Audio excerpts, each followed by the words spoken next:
అయినా సరే అవి రేపటి కోసం ఏవి దాచుకోకపోయినా సరే ప్రతి ప్రాణిని సృష్టించిన ప్రతి ప్రాణికి మేము ఉపాధిని ప్రసాదిస్తూ ఉన్నాము. అలానే మీరు కూడా కష్టాలు నష్టాలు బాధలు ఇబ్బందులు వచ్చాయని మీరు ఆత్మహత్య చేసుకోవద్దు.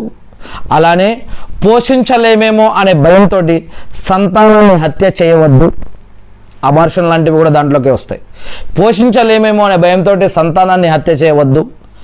మరియు పోషించలేమేమో అనే భయంతో మీరు పెండ్లి చేసుకోకుండా ఆగిపోవద్దు అని ఇలాంటి అనేక విషయాలు ఖురాన్లో చెప్పబడ్డాయి.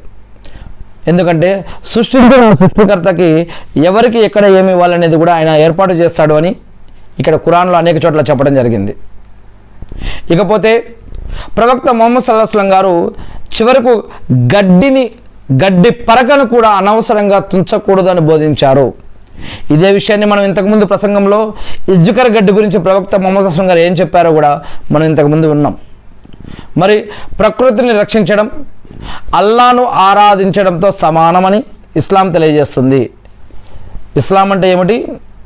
ఇతాత్ ఔర్ ఫర్మాబర్దారీ అంటే దేవుణ్ణి విశ్వసించడంతో పాటు ఆయన చెప్పిన మాటలని ఆజ్ఞలని శాసనాలని చట్టం న్యాయం ధర్మాన్ని కూడా మనం ఆయన ఇచ్చాడని నమ్మి దాని ప్రకారం జీవించడం మరియు ఆచరించడం కూడా. ఇలా ప్రకృతిలోని ఇతర ప్రాణులని మనం హింసించకూడదు, వాటిని చంపకూడదు, వాటిని ఇబ్బంది పెట్టకూడదు అని. మరి ప్రకృతిని రక్షించడం ఇది కూడా అల్లా యొక్క ఆరాధనలో భాగమని ఇస్లాం తెలియజేస్తూ ఉంది. అంతేకాకుండా ఇక ఖురాన్ పదే పదే మరణించిన తర్వాత మళ్ళీ పునర్జన్మ ఉంది. ఆ పునర్జన్మ ఏంటిది?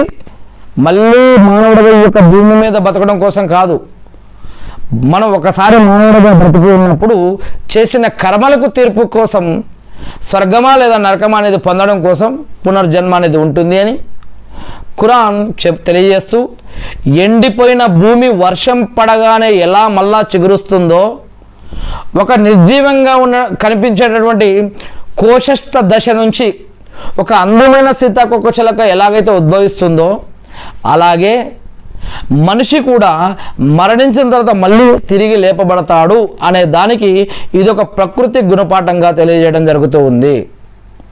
సీతాకోక చిలుక తన యొక్క పరిమిత జీవిత కాలంలో అల్లా యొక్క అందాన్ని ప్రపంచానికి చాటి చెబుతుంది.